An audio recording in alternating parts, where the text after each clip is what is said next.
Hello and welcome to Talk Hospitality to Me. Every week we bring you interesting stories on the hospitality industry. This is your host Farouk Rajab, and with me Victoria Majacomo, my co-host. Victoria, who do we have here today? Today we have Anthony Pellegrino, and he is a hospitality consultant. Thank you, Anthony, for joining us.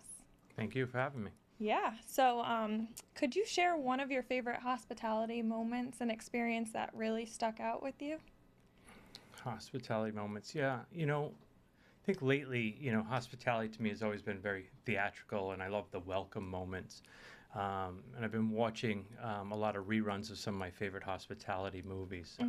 Downton Abbey was one of them. I love it. But Grand Budapest Hotel, if you watch that movie and you watch Lobby Boy and his movements within that movie, he's always a step ahead of everyone. And I love that. I love that part of welcoming and always being a step ahead in your hospitality moments. So that's been something that I've just been kind of watching and having some fun with lately. So we've known each other, what, 10 years now? Yeah, if not Probably, more, yeah. even more. Why hospitality? Like, what got Anthony to get into hospitality? I've never asked you that before. Yeah, so for me, it was, being the kid from the wrong side of the tracks coming home after school, watching some PBS television. It was, at the time, it was great chefs by Bert Wolf, Great Chefs was one of them. I used to watch Julia, Jacques. And I remember my mother as a teenager being like, what are you going to do? Like, what are your next steps? And I was like, I'm going to cook. Hmm. And I did. And that was really it. And it was those moments of watching those shows that were so influential. So fascinating. So what was your first job in hospitality, I guess? So, 19 years old, my mother helped me get a job at Brown University. I started there as a food service worker with hopes to get into the kitchen in their university food services Escoffier Brigade system, which was run at the time by Gino Corelli. Very great. And I worked there for 7 years. Went from, got out of the food service quickly, got into cook's helper, got into cook, got into second cook. When I started doing second cook, really started doing a lot of the catering chef. And you're, one of the most prestigious universities in the world doing catering and meeting all these political celebrities. That's And awesome. it was great. But also, I was a young man. It was through my 20s, those first 7 years. So as people graduate and the people move on, I wanted to do the same. So Yeah. I was at the Brown University Faculty Club, and I met Barry Sternlicht, who was on the Board of Trustees at the time, and I learned about Starwood Hotels. And I joined Starwood Hotels in 2002 as an executive chef. And Wow. that's really when the hotel piece started to kick in. So Anthony, you never went to cooking school? No, I did not. School is not for everyone. Yeah. I think we do that, and we see that in REHA and our education foundation with the Pro Start work that we do. The curriculum that we've helped put in 17, I think, vocational high schools throughout Rhode Island. Yeah. For a lot of folks that, maybe that's not their route. Hospitality, which I've learned, my education was that Escoffier Brigade system, Yeah. I really learned. But you learn through that brigade system and through hospitality, there's such upward mobility in it for folks to get in. So I think, there are multiple ways to hospitality. Yeah, no, you're 100% right on that. And I always fascinated by because I see a lot of professionals who really make it up in this field and advance in this field, and it's not just and sometimes it's not they went to school for something other than hospitality, but then they join hospitality, and it's just the track, different tracks, and the outcome is also fascinating at the end always. Yeah, I think that's a big piece when we talk about upward mobility. I was someone who just wanted to cook. Yeah. So I wanted to cook, and I did. I never thought, running kitchens. Even after that, I never thought I would leave a kitchen. I never. You don't start to see what avenues open up. Right, 20, right. 20, 30 years later, you're running hotels. You're working with architects, designers. Like there are so many different avenues in hospitality besides cooking, serving, running a restaurant, working at Yeah. a front desk, being a hotel GM. It's endless, the opportunities. What made you kind of turn away from the back of house and being in the kitchen after all those years of cooking? Yeah, 13 years. Family, Okay. becoming a father, Mhm. and no longer could, stay up Mm-hmm. till 11 o'clock at night, Yeah. or stay out till 11 o'clock at night. Um, Brought me into ways of, food and beverage director, really getting involved in a lot of things, moving around the country. Was a big experience in that too, figuring out like what was next. Um, yeah, and I just think, moving out, seeing what's next, and then working in hotels, rooms is such a large, important piece of hotels. Rooms is where we make our money, right? So really getting into the room side of things. I'm one of the few people who really started in the kitchen who then started running hotels. Usually it's the rooms pathway. Yeah. But yeah. Yeah, very more rooms pathway than food and beverage pathway. But as a fellow F&B person, I would say, we make better GMs. Right? I think so too. And I think, and rooms as well, but I think that goes to do with the background of things, kitchens are very inclusive and have been Yeah. forever. And you learn humanity pretty quickly in kitchens, and I think that spreads into your hotel and into who you do and into your hospitality. So I agree with you that food and beverage people make better hotel GMs. There we go. So tell me, do you still cook at home? I still do.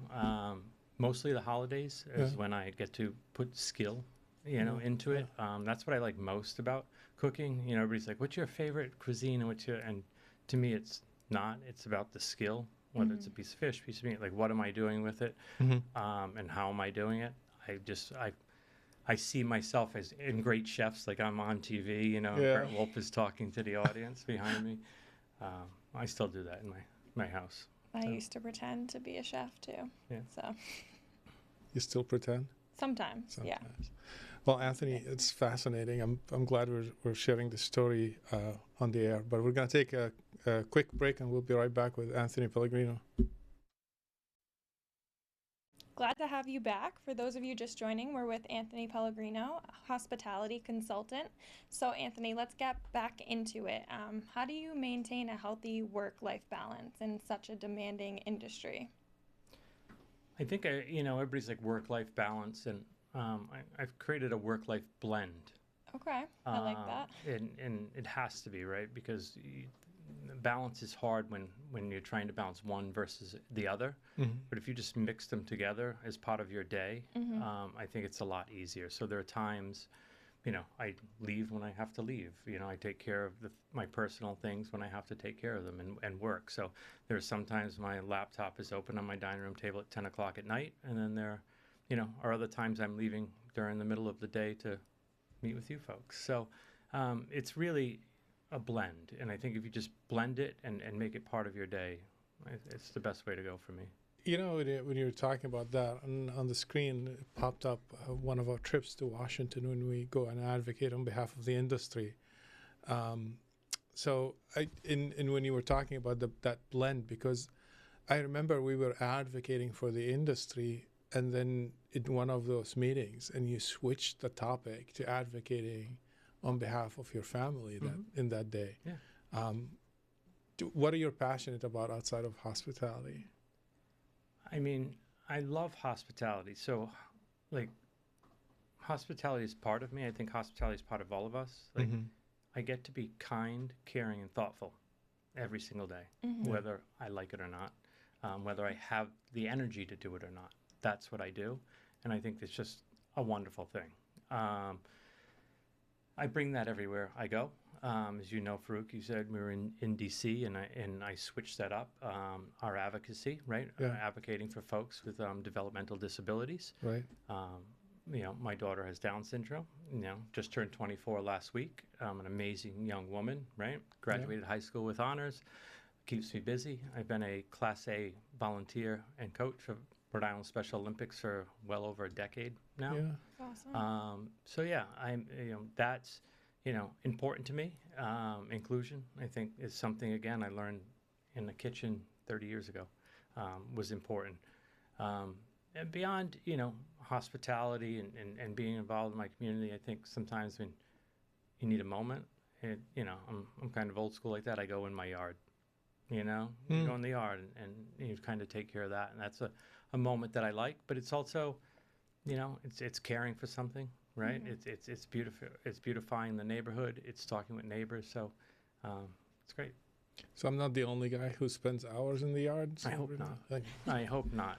so I'm hoping I'm not the only guy who's like, who needs a moment, goes in the yard. It goes, and yeah, not in the shed or not in the garage, Nope. but in the yard, Yeah. old school, black socks pulled up to your knees, in your shorts. I don't have those. We're gonna have to Oh, get you some. you're missing out. You're Yeah. missing out. I'm missing out on something. You got to have the right, attire. Yeah. That's awesome. East Side guys. Black socks. So what would you say probably would be your proudest achievement within your career path? If you had to, I'm sure you have many, but if you could pick just one, what would you say that looks like for you? Yeah, there's two pieces of it. Really,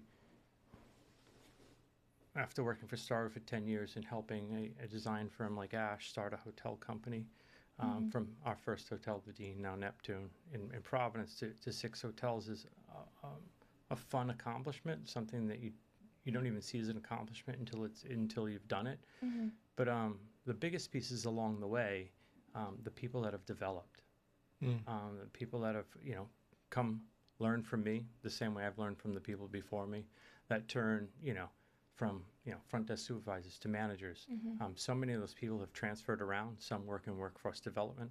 Others have moved to other states. Some have moved to some of other hotels in bigger and larger positions. So really, kind of being able to give that hand up to folks, show them the way, and then kind of watch them move on and almost blossom. It's I think that for me is the biggest piece that kind of gives back to me and gives me the energy. The greatest leaders I've met and I talk to, it's always their greatest accomplishment are the people that they've developed. So I think so. It's a wonderful thing to see happen. Yeah, and I'm sure you've seen a lot over the years of you being in hospitality. So that, not aging you, but you started at 19, so yeah, that's a long time to Full see time. to see all of those He's people only develop. 39 now. Yeah, so those are called hospitality years. yeah. What else do you want to tell us about your journey with? I know Starwood was but you worked also in Providence at the Providence Marriott. I remember. I worked at the Providence Marriott, so Brown University for 7 years, and then I took a job for 6 months. I did work at the Providence Marriott. I'll call them the wilderness years, and in my memoir that'll be that chapter. It was only 6 months. It was great. It was fun. But at that point, I was really searching for the next big thing. Was it the Westin Boston? No, it was actually the Sheraton in Providence. I went from cooking for dignitaries and political celebrities to working in the airport hotel, which when you're cooking, you're like, oh, this is terrible, until you realize there's opportunity in it. Mm-hmm. There's opportunity to really understand how to run this operation and make this operation profitable. And I did, an airport hotel, struggling operation, and then became a profitable food and beverage operation, opened up other opportunities, W Hotel opportunities, where people, see me and see my brand and they're like, oh, he's a W Hotel guy. Like, we need help in Atlanta. Mm-hmm. And before you know it, now you're moving around the country, experiencing other places, doing other things. And that's really what it was Atlanta that led into hotel renovations and hotel openings. Yeah. So, something that might have seen as like a weird step or a step back, it's in how you digest it and That's what you why make I of to it. say W, not Weston. You're close Yeah. enough. But we'll take a break and we'll come back to speak with Anthony Pellegrino. Thanks for joining us again. And if you're tuning in for the first time, we're chatting with Anthony Pellegrino, hospitality consultant. So Anthony, can you share a guest experience that has really stayed with you being in the hotel industry? And I'm sure you have many guest experiences, but one that really stood out to you. I think, being in hotels for so long and having, get to see so many people come in. So many people are just, so gracious. One of my favorite, guests that had come in was a woman who used to stay with us, still stays at Neptune in Providence, still stays there. Used to come in and visit family at Brown. And she would come in, every 4 or 5 times a year, to the point we watched her family grow up, seeing when she got dogs. And it was about right before COVID, she was in, and they were getting ready to leave, and they had she lost her mother in New Hampshire. And we extended her reservation, and we just, it was a piece of humanity. We were worried. Everybody stayed late. We kept the restaurant open. We had a catering dinner there. And when the family returned, we were there.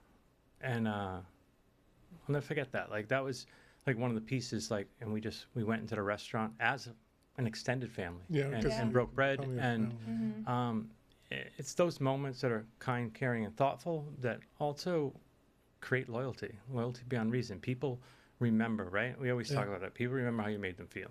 And that was, and I won't mention her name, but we still, to this day, you know what I mean, comes in the hotel, sees us and sees everybody, knows people who used to work at the hotel, and it's just one of those fun moments that, that you can do for someone. Yeah. It's That's always awesome. like those people you meet at the hotel that they become your family. Yeah, it's That's awesome. Is there anything unique right now that you guys do at the hotel that stands out for your brand, or people come and they're like, we are going to the Neptune because they do this? because Anthony's there. No, I think, I talked before about the sense of arrival, right, and the welcome. That is, a warm welcome is so important to me, whether it's in your home, it's at the hotel. We try to make sure your check-in is not transactional, right? Yeah. And, the regular trainings, the 510 rules, the name usage, but we like things to be fun. So we constantly change the arrival to your guest room.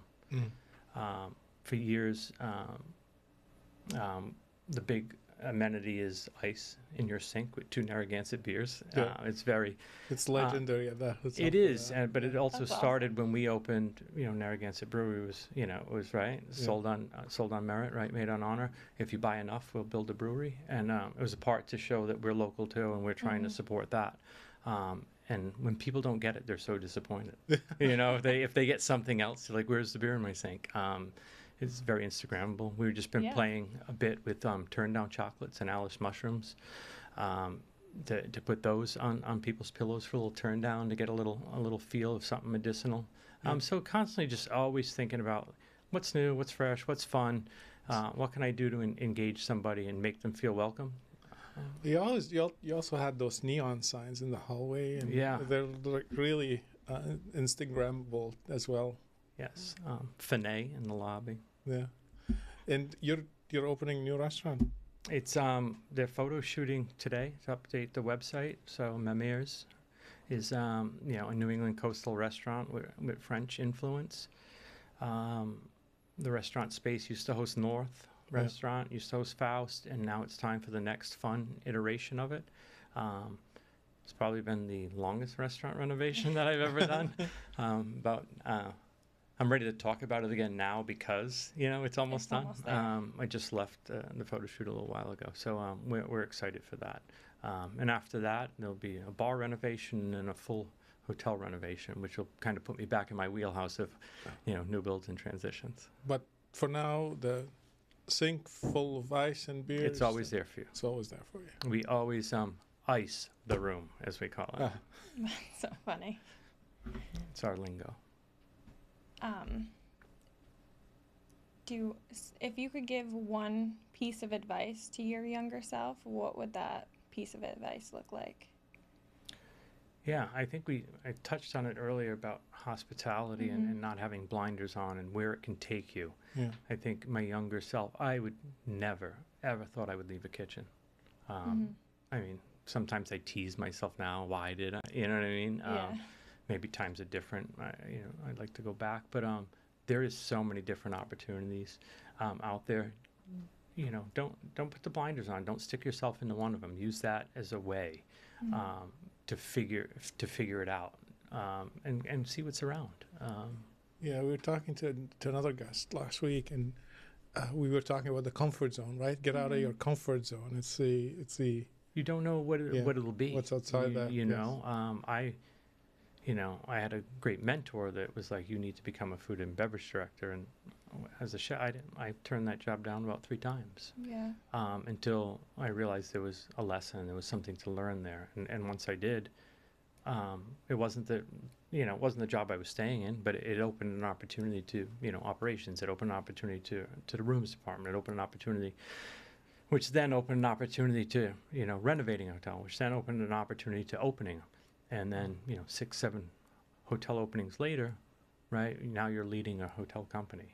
So just, keep your mind open and see what's out there for yourself and constantly always, I don't want to say always challenge yourself, but like find things that you like and you want to do, Would you do it all over again? Would you go back in hospitality? I would have no choice. I cannot tell you what a kitchen meant to me. As a kid who wanted to cook and cooked the way I did, you cut carrots the first year. Second year you peel potato. When you make it to the stove, it was a very important piece to me, personally as well as professionally. And I think, the old stainless steel church was extremely important to me. So I would not have it any other way. Did you cut potatoes? Was that your first job in the kitchen, cutting potatoes? I had to cut potatoes for sure. Yeah. But sanitation and all of that, goes a long way. But I don't know why they always stick you with cutting potatoes when you're a new person in the kitchen. Hey, you got to get the prep done. You have to peel them first, and then you get moved up to cutting. You got to make sure that you know how to really peel them first. But what would be your favorite dish to make, or your favorite food to eat, let's say? I feel like when people ask me what my favorite dish to make is, I really can't Well, pick. I think it's the skill that I use to make a dish versus the dish. My favorite food to eat is kind of unfair because you can't see I'm wearing a sweater. I'm pretty fat. So I love food in general. I love food that's shared, food that's given. I was in Atlanta. And I had a big demographic, which was very different than Rhode Island or Boston, a demographic of folks from Morocco. And when they would celebrate their holidays, I put them up in a function room, and I got invited in to eat with them, to break bread. And, I'd grown close to them over the years, but I always felt that was sacred. And, and being there and eating with them and sharing some of the food and the way that it was cooked. I'll never forget their green olives that they cooked in the chicken jus. Was one of the greatest things I've ever eaten. So again, it's not just about food. It's, I think the breaking bread and the sharing of stories and the sharing of family recipes and the sharing of family or friends. I think that's more important than, I think that nourishes you more than the actual food you're eating. So next time we come over to your house, you're making us a Moroccan couscous. I love Moroccan couscous, by the way. I'm not a fan of the larger couscous, but that's actually a joke. That's it. I don't. That's a joke in my house. Everybody's like, you only eat that couscous. No, I think this holiday's coming up for us. We celebrate Christmas, and it'll be a fish feast this year. Is my plan. That's very exciting. And where would you stay? So if you're not staying at Neptune, where would you stay in Rhode Island? Oh, in Rhode Island. Oh yeah, we only talk about Rhode Island now. I was gonna say when it comes to hotels, I love iconic hotels. Yeah. And I search them out no matter where I am. And I think Rhode Island has tons of iconic hotels. None more than Neptune, the Dean. Our Biltmore, our graduate hotel is the Grand Dam. What a beautiful building. It is. I'm an ocean boy, so, a true Rhode Islander. So, out in Newport and out in Wesley are some of the great places. Absolutely. I think last year for my mother's birthday, she was out on Goat Island. Still talks about it to this day. So I love the historic stuff, particularly in Newport and even around the country. There's some amazing historic hotels. The Chelsea is probably my favorite hotel anywhere in New York. Carlisle is great. The Chateau. If you're out, find those experiences and those types of places, because it's better to rest your head there. Well, iconic hotels, iconic hotelier, iconic Rhode Islander, Anthony Pellegrino. Thank you for being with us today. We Thank you. appreciate you. I really appreciate you having me. Thank you. Thank you.